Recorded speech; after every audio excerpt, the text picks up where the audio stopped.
O Evangelho de Lucas é o maior livro do Novo Testamento e o mais completo dos evangelhos, pois trata do nascimento, vida, morte, ressurreição e ascensão de Jesus. Mas hoje vamos conversar sobre uma ênfase especial que Lucas escreveu. Fique conosco que depois da vinheta estaremos de volta com esse assunto.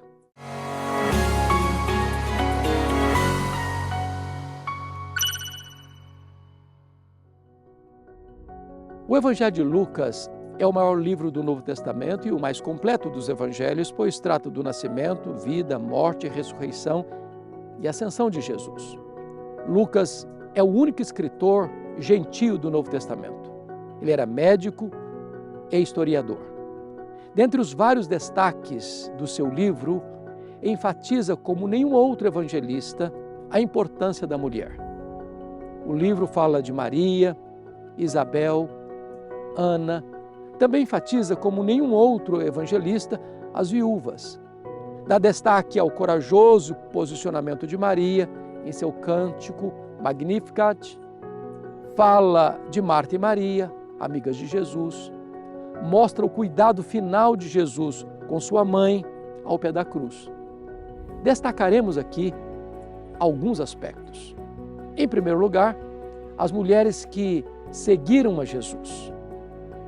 Algumas foram curadas e libertas por Jesus e, como sinal de gratidão, passaram a segui-lo em sua jornada evangelística de cidade em cidade e de aldeia em aldeia. Dentre elas estavam Maria Madalena, de quem Jesus expulsara 7 demônios, e Joana, mulher de Cusa, procurador de Herodes. Uma mulher vinda do submundo e outra da corte. Se unem como discípulos de Jesus. Em segundo lugar, as mulheres que assistiram Jesus com os seus bens. Jesus, mesmo sendo Deus, não realizou milagres para suprir suas próprias necessidades. De bom grado aceitou a oferta das mulheres. Essas andaram com ele de cidade em cidade, de aldeia em aldeia, prestando-lhe assistência, tanto na alimentação como no suporte de hospedagem, roupa e calçados. Enquanto Judas, um dos apóstolos de Jesus, tira o dinheiro da bolsa, essas mulheres colocam o dinheiro na bolsa. Em terceiro lugar, as mulheres que sobem com Jesus para Jerusalém. Mesmo sabendo que havia uma hostilidade no ar e que Jesus já alertara que seria entregue nas mãos dos anciãos, escribas e sacerdotes, para sofrer muitas coisas e ser morto, elas não se intimidaram. Elas deixaram a Galileia e sobem com Jesus para Jerusalém. São corajosas, não se amedrontam, estão dispostas a enfrentar os riscos do discipulado. Em quarto lugar, as mulheres estão presentes na crucificação de Jesus. Enquanto os apóstolos, exceto João, fogem, acuados pelo medo, essas mulheres estão presentes na crucificação de Jesus.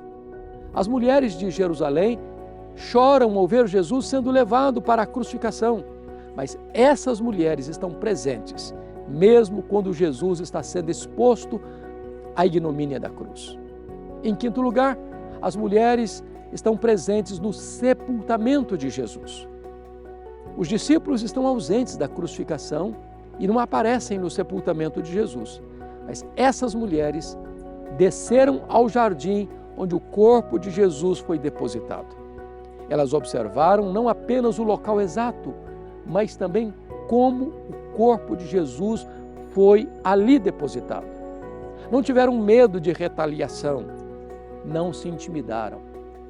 Em sexto lugar, as mulheres foram comprar perfumes no final do sábado para embalsamar o corpo de Cristo.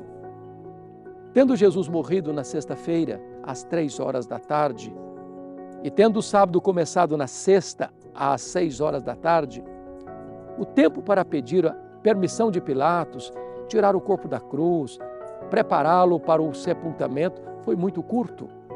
As mulheres perceberam que o serviço de embalsamamento precisava de um retoque e elas investem o seu dinheiro para comprar os perfumes e os ungüentos. Em sétimo lugar, as mulheres foram ao túmulo no domingo de madrugada. Não foram os homens, nem mesmo os apóstolos que foram ao túmulo para levar ungüentos, mas essas mulheres da Galileia. Enquanto os apóstolos estavam trancados com medo dos judeus, elas estão corajosamente expostos a todos os riscos. Foram elas que viram a pedra rolada do túmulo, foram elas que viram o túmulo aberto, foram elas que entraram no túmulo primeiro, foram elas que viram e ouviram os anjos primeiro, foram elas que foram relembradas das palavras de Jesus na Galileia, quando alertou-as sobre sua morte e ressurreição. Foi a uma delas, Maria Madalena, que Jesus apareceu pela primeira vez. Foram elas que foram anunciar a ressurreição de primeira mão. Em oitavo lugar, as mulheres foram proclamar aos apóstolos a ressurreição. Enquanto as mulheres estão em plena atividade, os apóstolos estão inativos, trancados dentro de casa, com medo dos judeus. Elas chegam e falam com precisão sobre tudo o que viram e ouviram, mas os apóstolos não acreditaram nelas. Os 2 discípulos que caminhavam para Emaús ouviram o relato dessas mulheres, um relato minucioso, preciso, e verificaram a exatidão do testemunho delas, mas mesmo assim não creram, até serem exortadas por Jesus e até Jesus se revelar a elas. Em nono lugar, as mulheres estavam presentes quando Jesus deu a grande comissão aos discípulos. Elas estavam com os discípulos quando Jesus apareceu a eles e censurou a incredulidade deles e deu-lhes a grande comissão, prometendo-lhes o revestimento de poder e o derramamento do Espírito Santo. Em décimo lugar, as mulheres estavam presentes na ascensão de Jesus. As mulheres seguiram Jesus juntamente com os discípulos para o Monte das Oliveiras, em direção a Betânia, quando Jesus os abençoou e foi assunto aos céus. Elas viram o triunfo de Cristo e se alegraram nele. Em 11º lugar, as mulheres voltaram com os discípulos para o cenáculo. Elas estavam presentes entre os 120 que se reuniram no cenáculo por 10 dias, aguardando o cumprimento da promessa do Pai, o revestimento de poder. Elas oraram com perseverança.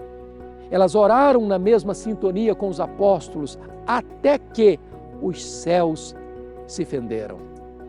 Em 12º lugar, as mulheres foram cheias do Espírito Santo.